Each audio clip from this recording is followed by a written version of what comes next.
that they just explained in the tutorial. In this case, they could have done like, say, the tutorial was more like, oh, what happens if your opponent does this and they try to do a delay attack. That's what that is. You can practice. Kind of beat out a delay attack, or like a full circular attack. So let's say, like say they go this, they do that. They do this. You can block. You can get hit by the first one and block, evade, and block the second.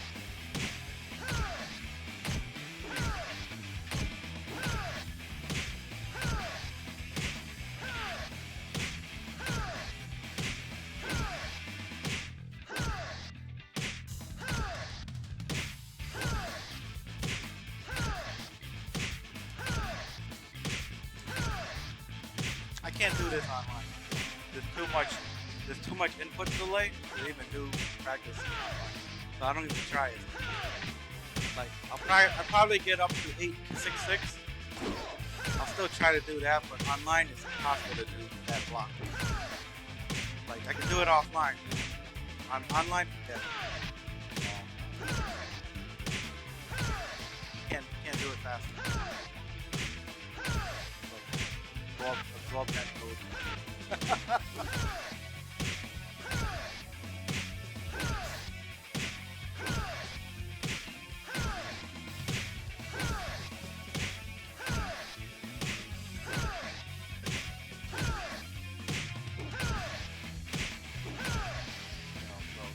They do something like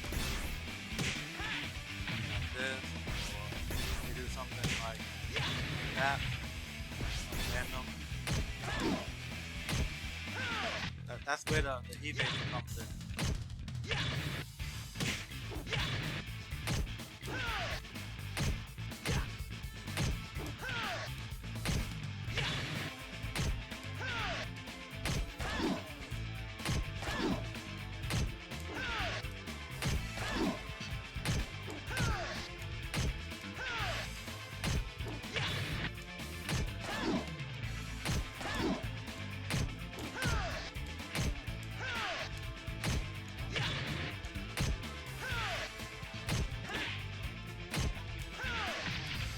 Low attack will come off slower. The mid attack will come off faster. The high attack will come off fastest. But by the time you do, if you do evade the fastest one, which is the kick, and you do the kick part, you can, So this is what happens when you fail evade. So you gotta cancel that. You gotta cancel that fail evade to beat out that. But then you also got the disadvantages of evading canceling sometimes is, they have to pick the choice. Either block that hit full circular or block that low hit or something. Yeah, they have to force a guess.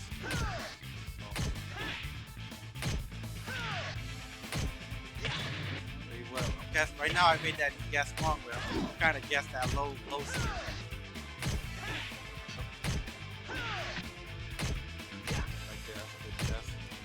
You backdash cancel or fail evade? Yes, but the problem is that you can't. If you do evade and backdash, even though you backdash, you won't be able to guard. So in order for you to cancel your backdash, you need to attack.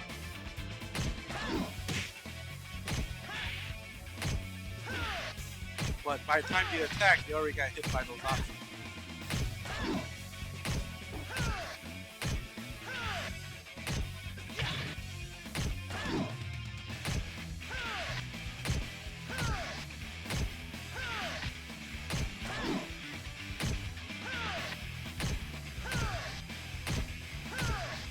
You can guard on a forward dash. Anything else? Nope. You can do, like I said, you can do a forward dash guard to cancel your fail evade, or you can use the crouching dash guard to cancel out your fail evade as well. But from what I noticed, that the forward dash guard would be more faster.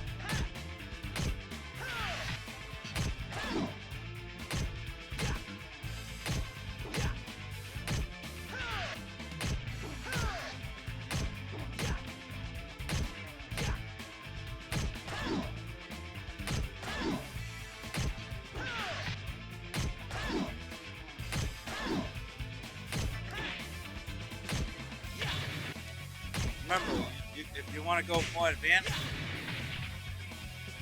you know, when you want to go more advanced than this, you can input a throw escape in there. Throw in a throw escape in there. You know, like, you know what, the best part to do the throw escape is at the end of your cancel. So when you do the cancel, you know, you can do your throw escape.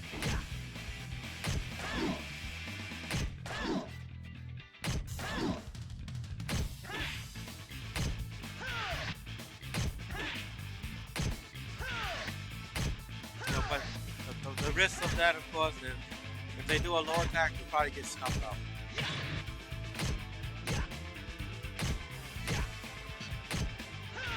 So that, you know, you attack, you know, when you're attacking an evade, you're attacking it at its source, which is, you know, attack the evade with a sweep, a full circular sweep, a low attack, something that has some type of, like, that has, let's say, a half circular property. You know, a lot of half circular moves are really useful. You know, so that's why it's you know, here's another good thing about ring awareness.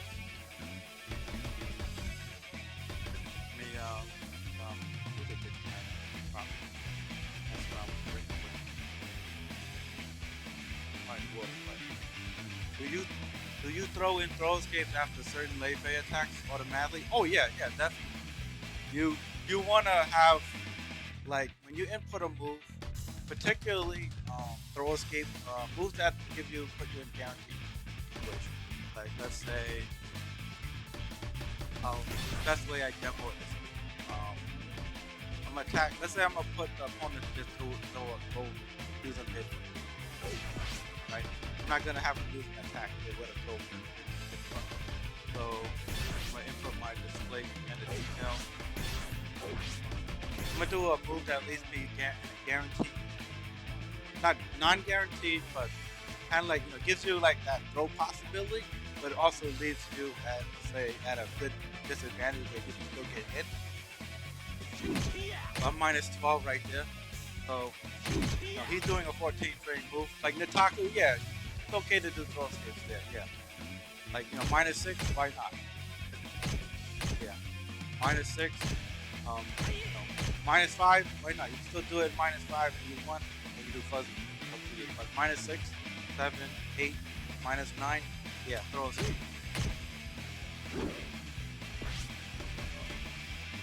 So let me put you. I'm gonna put my number at minus 7. Play. Input. Record. I'm gonna have CPU throw. I should throw in. You haven't used back throw. So, you can see where I execute my move, and I'm already. I think I showed this earlier. Where I hold guard first to make sure I'm defending. The reason why is that if I don't do the guard first, I try to do it by reaction. And like, say if I tap guard and throw at the same time, the chance that I might do a throwing tap. So in order for you to avoid the throwing motion, you want to make sure you hold guard first after your move, then hold punch, and then pick a direction. You want to go forward to throw escape, back to with a back throw escape, or neutral by holding each. So when I do a move, yep, hold P while you're holding guard. So hold guard first, then hold P. So it's kind of like this. You see how I'm gonna just hold guard first, right? I'm holding guard, and I'm gonna put P in while holding guard. I gotta get on that. So that's how you throw escape consistently, without having to, you know, well, not consistently, but just inputting it as a backup during your attack. Any attack. Like, you can put yourself right here and do a throw escape.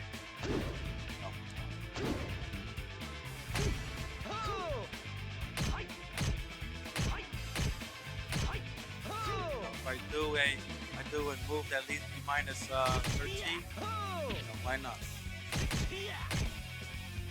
So yeah, you're kind of holding it. Yep. So you're holding it, and one of this is but I'll so let's say PG, P, and then P.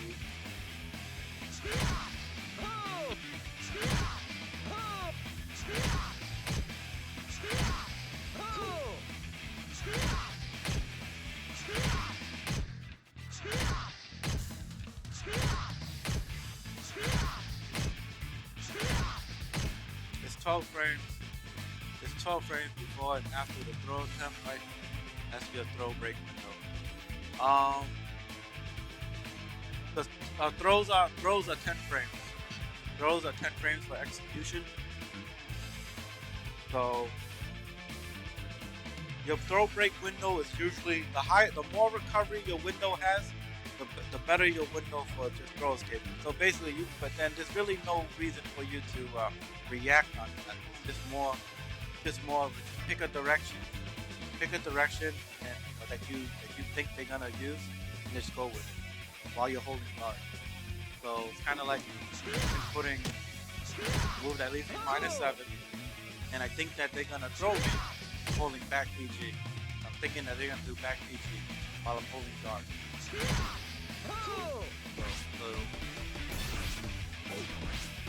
So input display wise, I'm holding guard first. I'm holding guard first because I want to make sure that I'm blocking before I do a throw escape. If I do a throw escape first, there's a chance that I might do a throwing.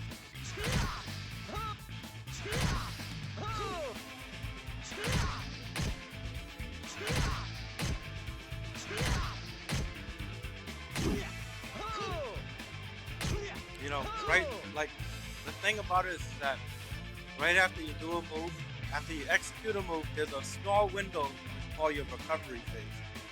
You know, it's that phase where you pretty much can't do anything but buffer inputs. So, right there, you see where his leg, like when I did that move right there? You see where Lei Fei's leg falls back onto the ground? That's his recovery window. That's his recovery window. That is where you input your throw and your guard. So, or you can input it like sooner than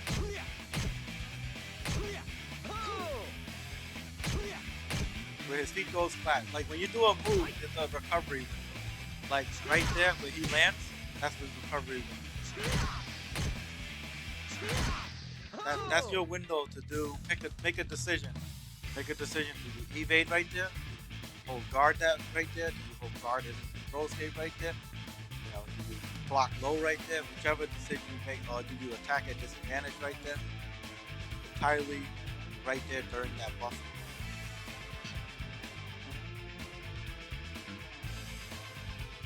It's a little bit different from other fighting games where sometimes you do a move and you know you kind of have to wait until that move's recovery finishes, then you do the move, you know, the next move. You know, but in VF you can kind of buffer in that.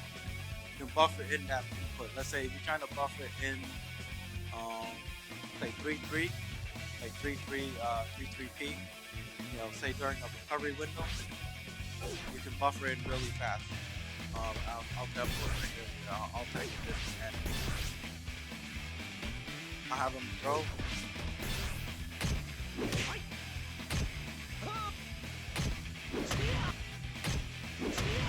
Okay, so a move like this where I'm holding down forward. I'm doing like down, like say down, holding down and doing 6P. We'll actually do this right here. Right there, I'm holding down. So I can buffer in an input like that. So I'll show you again.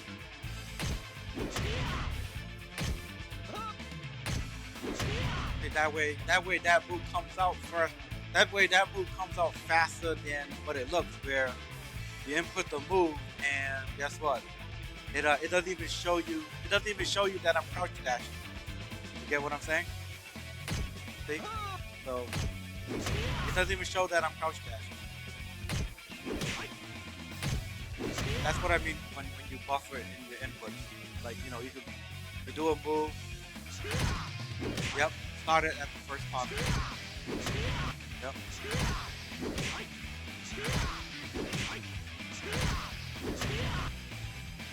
You know, Akira players back, I remember like VF4, like I remember it was so hard to do buffering with Akira. It was freaking insane. Like you know, you're doing like 3-3, 4P just to do like double palm and whatnot. So there's a lot of stuff there. His palm, yeah, he palms the hell out of here. I like that palm. Yeah, I don't know.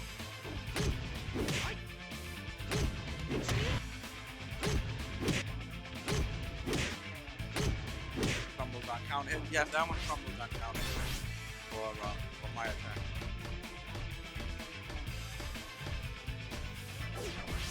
Yeah, on normal hit, it does pushback.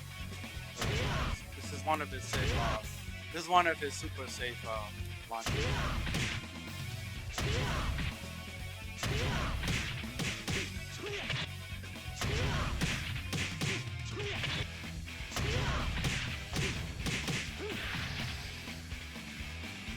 Yeah, he's a fun character. There's a lot of stuff that they changed now. If he's blocked, if that's on block, that's -6. I'm -6 on block. If it gets blocked.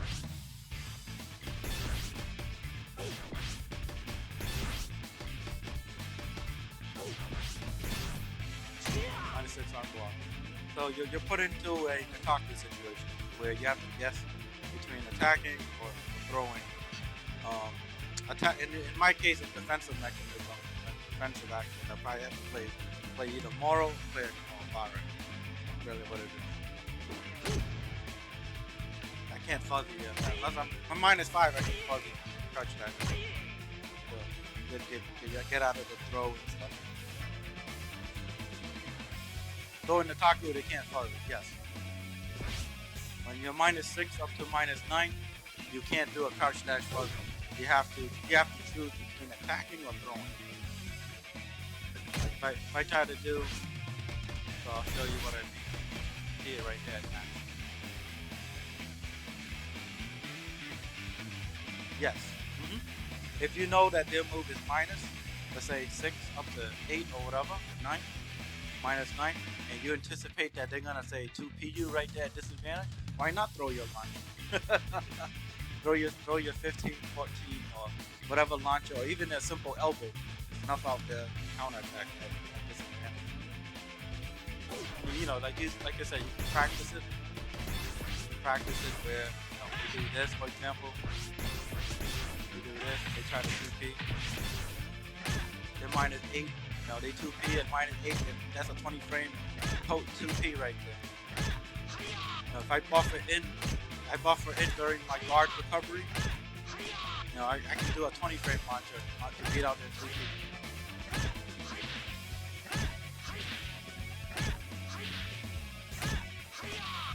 If it's -7, then if it's -7, just so I can do like something smaller.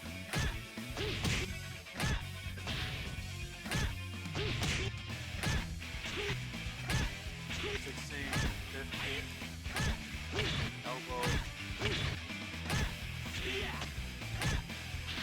This is pretty much the whole window. You have the advantage. You can do whatever you want with it. You backdash if you want. Snuff them out. Snuff out their Abare. Reversals. Anything that you have the advantage.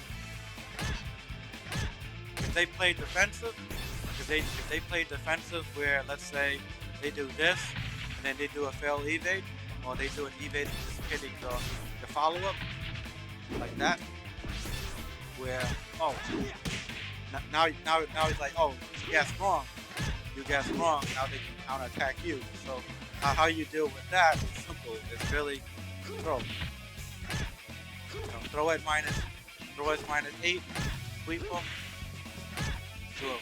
do a sweep to beat out the evade, or if you want, you can even delay your attack.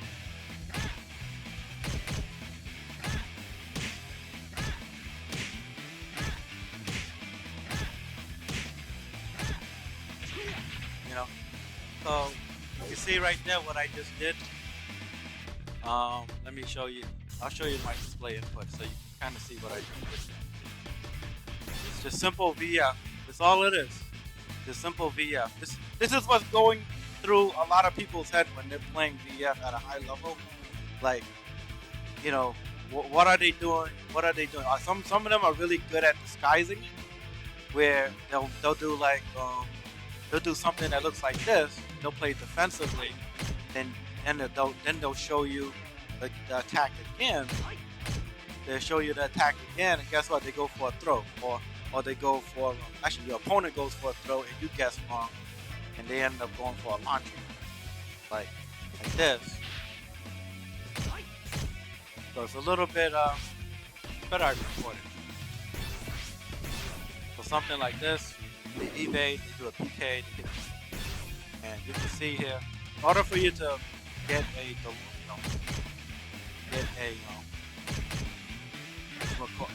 fail evade, it's simple. Just don't do anything. Just wait for them to input the up or down, and then you execute your move.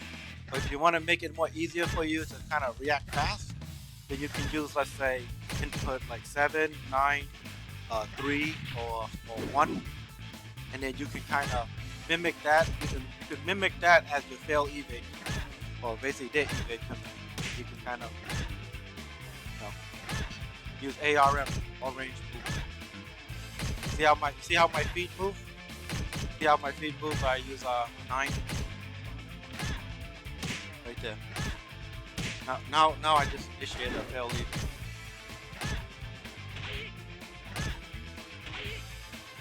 Basically, just delaying your attack.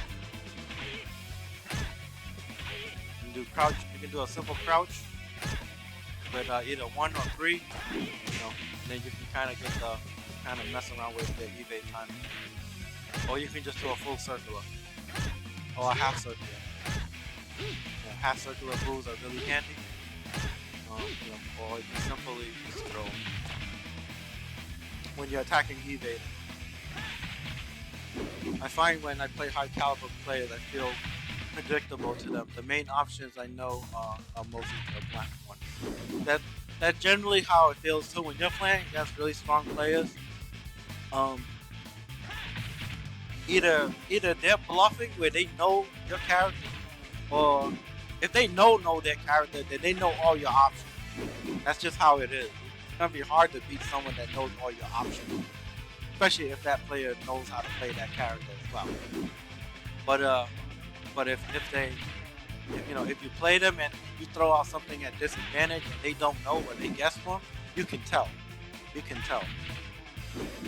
tell that they guessed wrong, or maybe they didn't just tell them.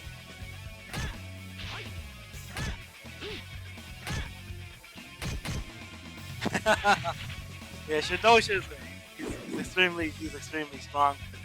Man, his reading ability is top notch. I can't even he sees stuff that I don't see. So, he knows my weaknesses. It's just better than how he knows his own weaknesses. He's got that third eye, yes, yeah, they got that third and fourth eye actually. I'm already got 2 damn glasses on, I got 4 eyes, I still can barely see.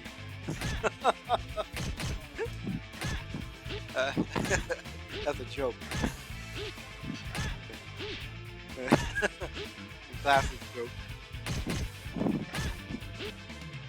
But yeah, everything's a guess. I remember this was all in VF4's tutorial, so all this stuff is explained in the game. Like, this is a good technique, Hollow. If you feel that your opponent is always evading you every single time when you block their move, why not delay your attack? Why not do a full circular? Why not do something that that might be able to snuff them out?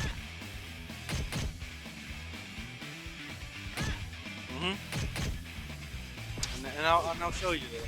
His Aoi's like messing around with Aoi a little bit. Yep.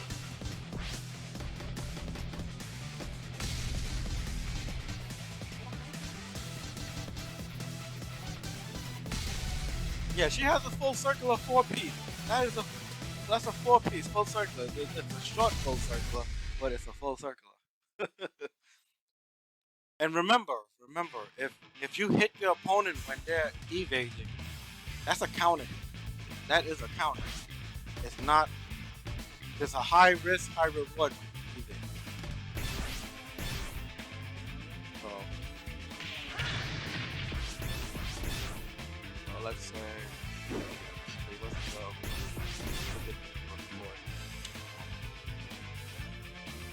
Oh yeah, this is a good thing.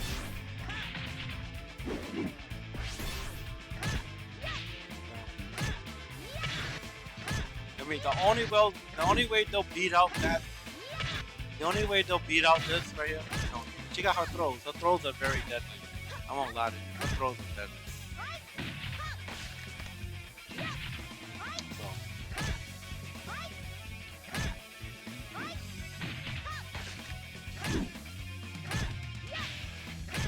You remember, you can delay your attack too.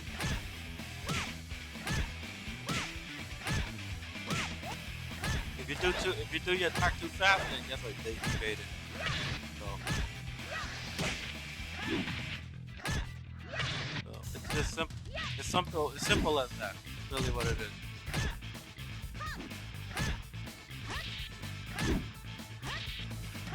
See how I'm delaying my attack?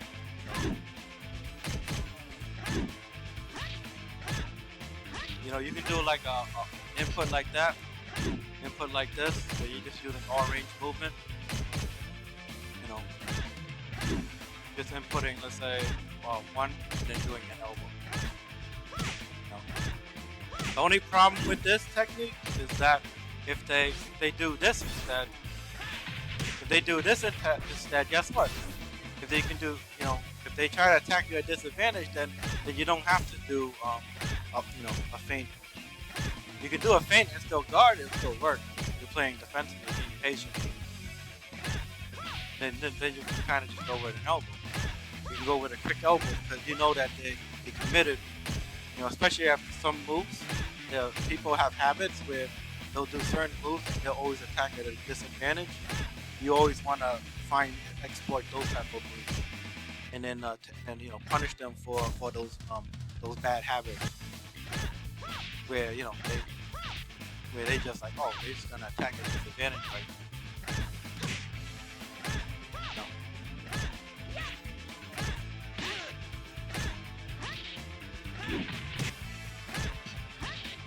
Yep. So yeah, just use the record feature. Use your record feature where, you know, you want to practice evading. Just do that right there. You know. How attacking them while they're evading, or you want to play patiently, why not? Just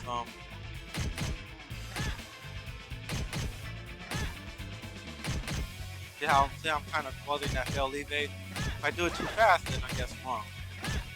And you definitely want to be aware of moves that okay, if you execute this move, can you still block this move after you whiff it? So you gotta know what the risk of that move is. Let's say if I did elbow, I know that I can still might be able to do that. I can still evade. So you gotta know what your options are after you can still duck. So you wanna know, like when you do certain moves, like this one, see, I can't even block, only block. I can't even block that. So you gotta know that, you know, different moves that have higher recovery or extra total frames. Moves that have higher total frames tend to be more punishable when you evade. The lower, like usually moves that stop giving the sensu beams. Hey, I'm giving just basic VF knowledge. Just basic VF knowledge. That's all it is. See right here, boom. No, they can. See, if I did a knee right there, I got punished. So you gotta understand moves that, you know, if you throw them out, understand what the risks are. Yep, I can still Sabaki. just woke up from a nap and hear you giving all anti-ninja attack. You know, so even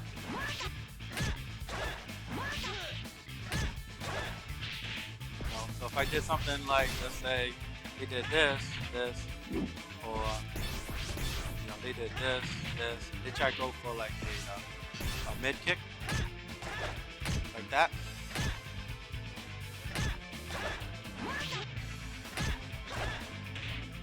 They try to hit you from the side.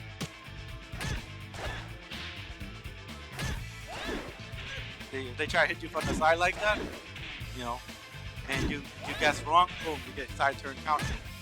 So, you kind of, messing around with it. You can play, you're at remember, you're at disadvantage when they throw you, but when they evade you that sometimes.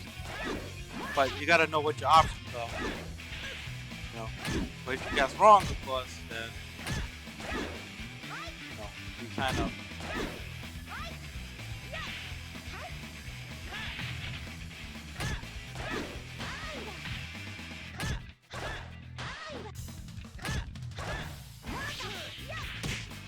yeah, it's a lot of nonsense there.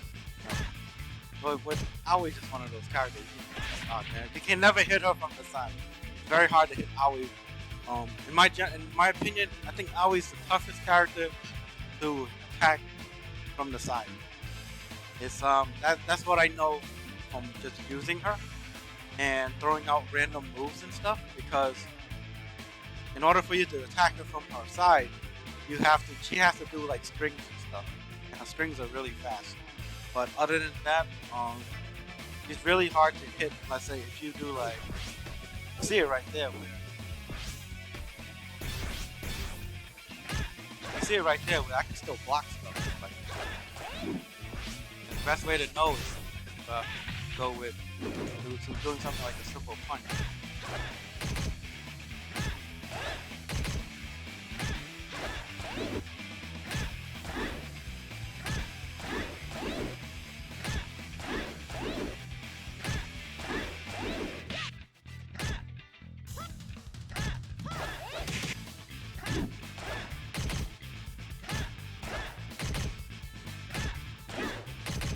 See how she can still block even though, like, it's insane.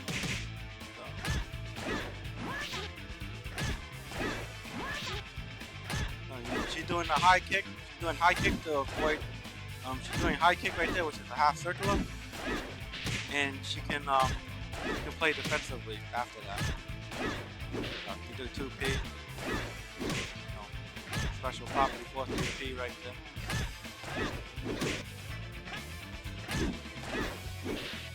Just one of those characters that you have to watch out when you evade her and all that.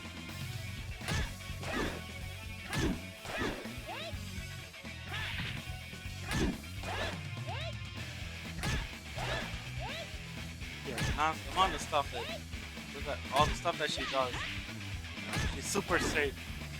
Her options are all that.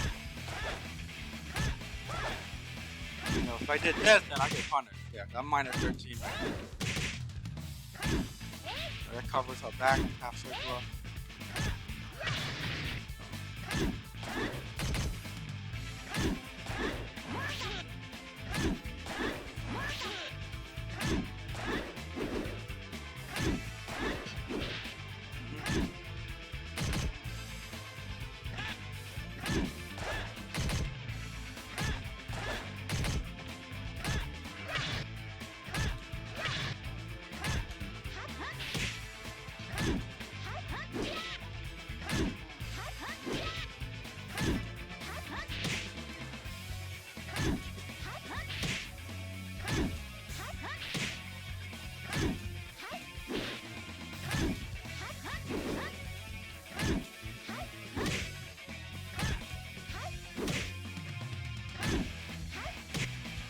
But yeah, 1P.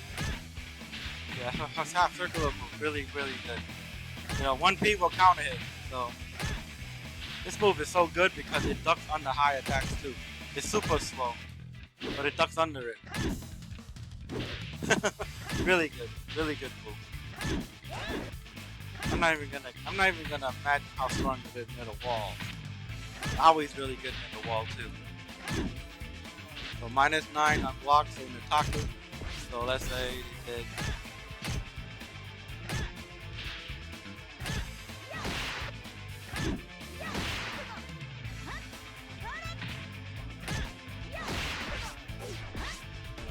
So many options.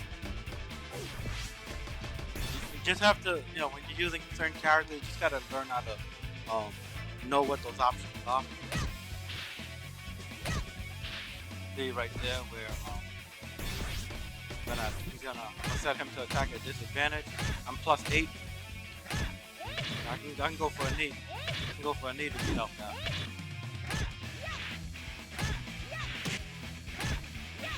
Hey, mister, what's good, man? What's good? There's so many, just knowing those options. He's attacking at disadvantage.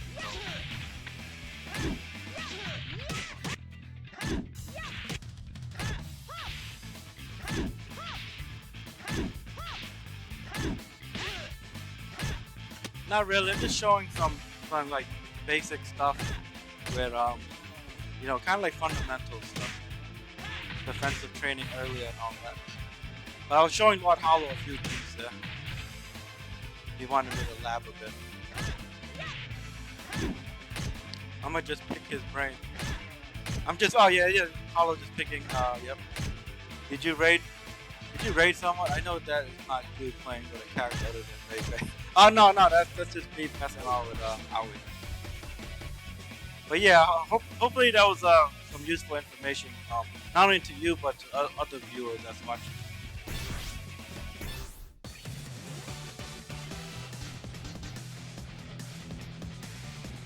This isn't. Hey, this is how everyone levels up. These type of like, lab stuff, dojo. How am I supposed to rank up higher if no one's not gonna kick my ass?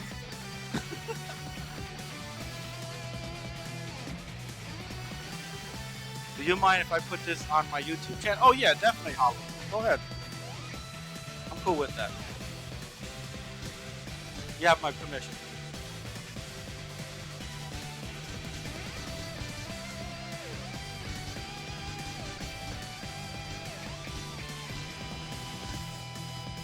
Let me see.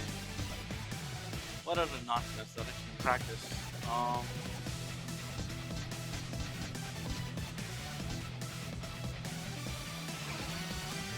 Trying not to do it. Hopefully. Alright, we mess around. We put Jack. Quote the fundamental Jack. So, I'm gonna show you something else here. I know many of you guys probably don't know a lot about wake ups. Actually, getting up. That's not really explained very much in the tutorials. It's not something. This is generally not really us. I'm gonna just put him in guard. A second. I'm gonna set him to guard. Yeah, I'll guard into guard in front. Guard in.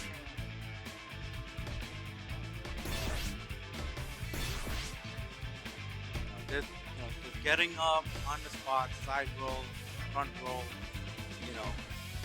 That stuff. But there's also fall recovery. Getting up is when you get knocked down a certain way and you hold it. So on the spot is most common. Well, not most common, really common, but you don't really run. Side roll is more common, but then it will leave you. If you get up this way, you'll probably be in when you get up to the end of it, you can either be in a standing state or a ducking state. Depending on how you finish it up, whether it's a holding guard, or holding down guard. Generally, holding down guard is more beneficial, unless you get low. But that's a different story. That's some other. That's the 2G technique. Back roll is the most unsafe, because when you get to the end of it, I think you probably won't be able to really evade anything. But also, if you do a rising from there, you'll probably be -50. be minus 15. So this is the most unsafe way. But then against certain characters, you might have to do a back roll to escape, like Wolf with elbow. A lot of people don't know this yet. So we just go with knockdown.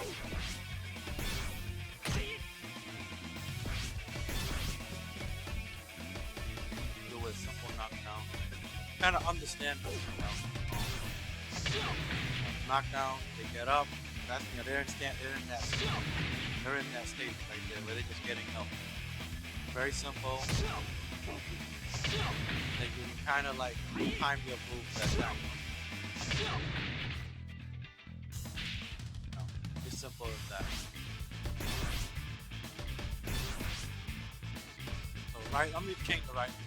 So side roll is where they do that, they roll away. Right, if they don't do anything, they'll get up in a standing. So you kind of want to practice it where, you attack them as soon as they get up, like that.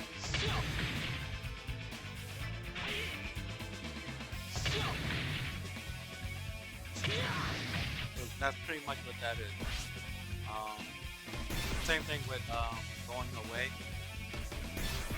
Same thing with rolling away. It's the same thing as front.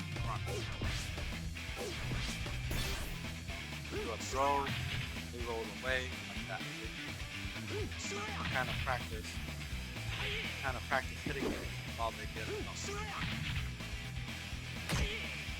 Yeah, they can't really do much.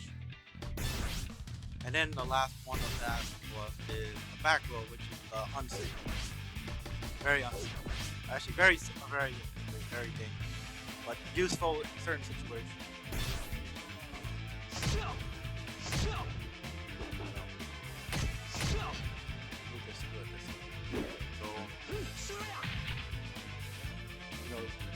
The key thing about this is knowing where you're at on the ring.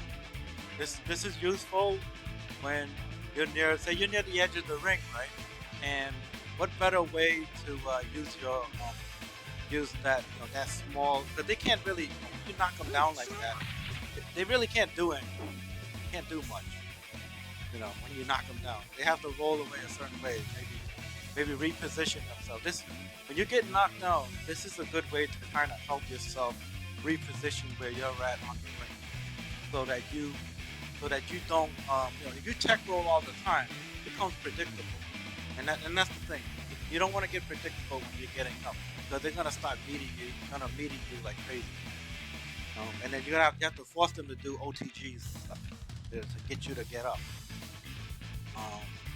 But that's just one of those ways, just as an option.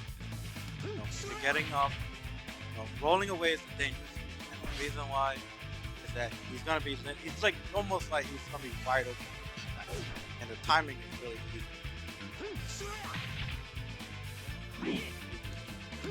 Because he can't evade. You can throw any move at him, he can't evade. That's how it is.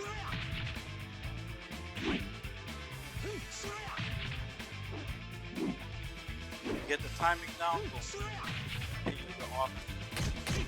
You kind of continue the offense really quick.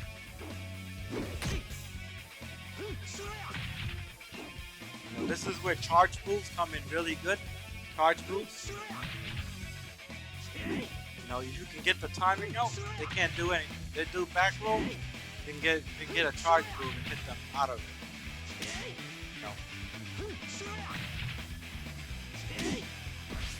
Fine, I'll show you. I'm gonna put my opponent to set them up like this.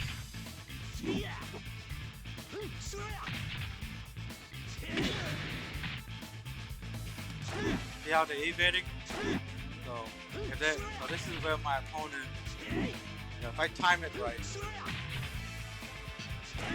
if I time it off, they at least one. But if you time it right, they can't evade. As soon as they finish up that tech. That's what's scary about back roll. That time. It's all about timing. If you you do it too late, you whiff. If you do it too early, I know. If you do it too late, they can evade. If you do it too early, your attack whiff. If you do it just right, you hit them right on the spot. Simple as that. So that's just, you know, but use those use your back roll, side front roll when getting up, and your back roll and on the spot rolls to get up so that, you know, basically to kind of, like I said, reposition yourself. Use it to reposition yourself, you know, in a more advantageous situation where, let's say, oh, I'm gonna get bum rushed near the wall. Let me reposition myself a certain way. You know? So next I'm gonna go with rising kicks. You know, most common with rising kicks. You know, you do a move.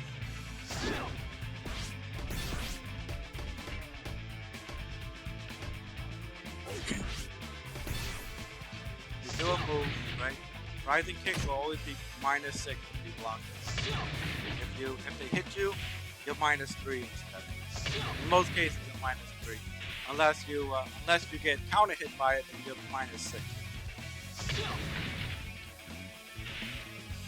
Or some rising kicks, depending on what it is, they can knock you back down. So yeah. But blocking them is generally the basic fundamental of it. So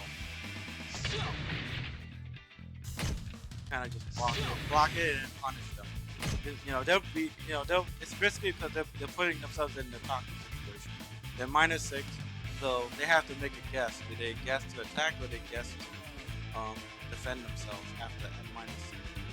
One of those very, very tough situations because, you know, if your opponent is like, oh, I'm just gonna block it, I'm just gonna launch it at an attack disadvantage. It's always good to read that.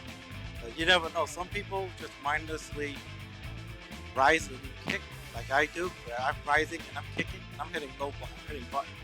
I'm hitting buttons at -6, which is no way.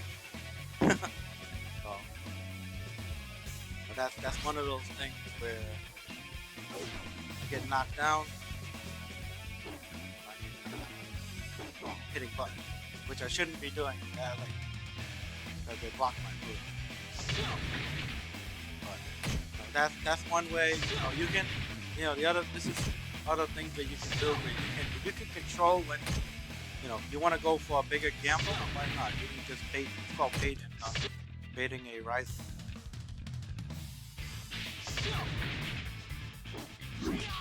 You bait a rising attack by just going in just enough where you think that they can hit you, and then you can whiff punish them.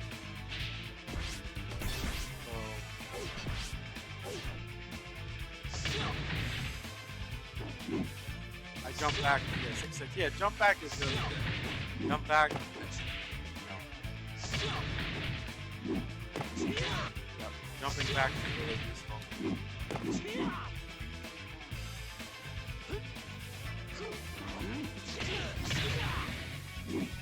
Yeah, so something like that.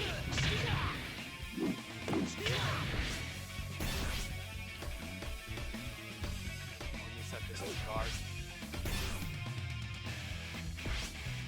Yep, he has very good range. Very good range. Let me set this. You know, there's also the thing where, depending on how you get up with a rising kick, like here, like for example, when you get hit by a gut collapse, sometimes, and let's say you do a combo. Now your head is this way. If your opponent's head is always towards you, most likely your their rising kick will be linear. Unless you're a hero like linear or half circle. I'm sorry about half circle. I meant to say half circle. But you see it right there. Yeah, I set him up where his face and his facing head towards me. Rising kick, become easily predictable. Becomes a half circular rising or mid. You know? So that way, something like this, I can evade it and I can punish it.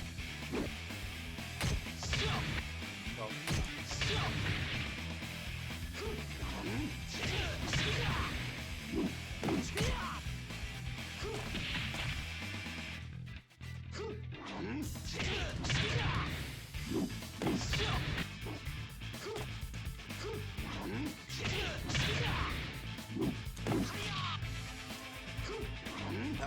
hey, thank you, Hollow. I just learned something.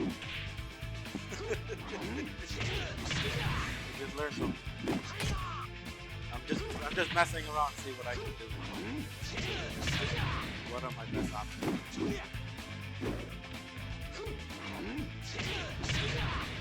I want to use that one.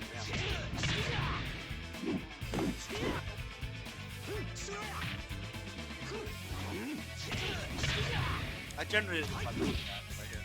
Just like vocal time.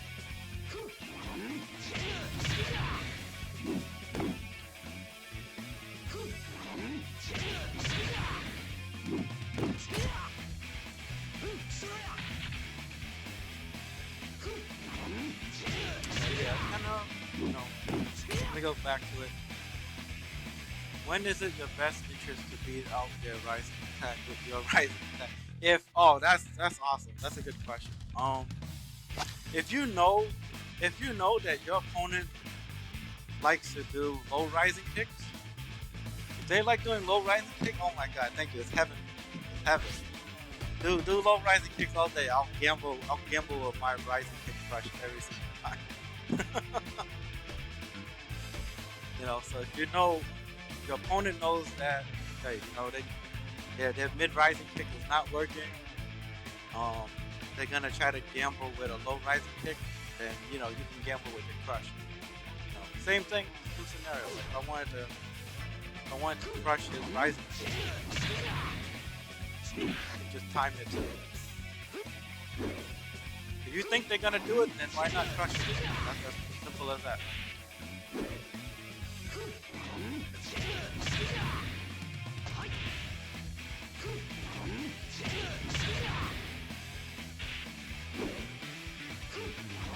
Yeah, you want to use rising kicks when you need to use it. Don't abuse it. No.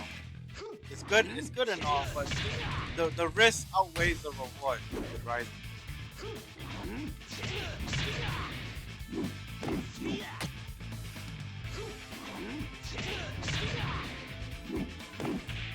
Like this is my best option.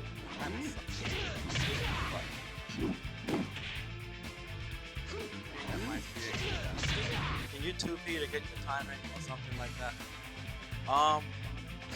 In a way, yeah, but it's better. You kind of want to time it soon and right there. Depends, because depends if they roll away, then it messes your timing. So like let's say if I did it this way, where they do get up and where they side roll, then your timing changes. Your timing will change. See? Something that would be fast, I would have to do it a bit slower.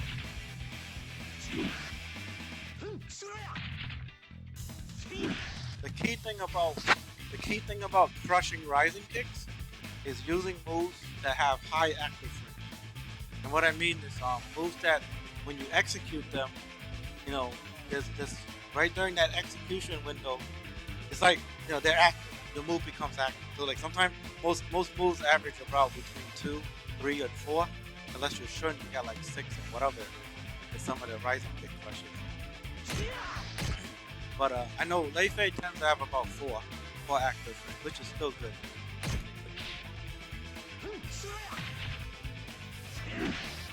But timing wise, it's still tricky as always. Right there, right time it perfectly. I can crush it. So I can crush the rising kick right there.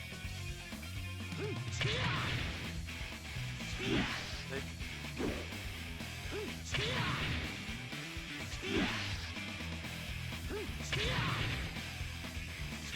If I do it too early, then yeah, I get crushed. If I do it too late, then I get KP.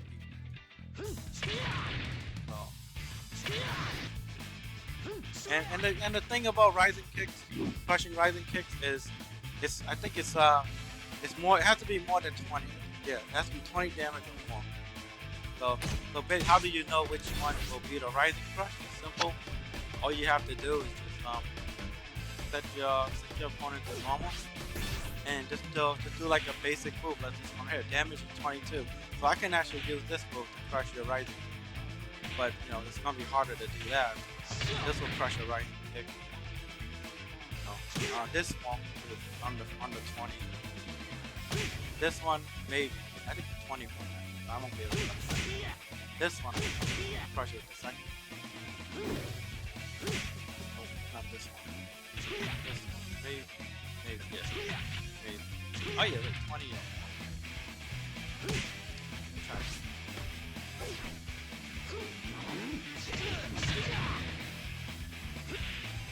Very hard to do with a move that has low accuracy.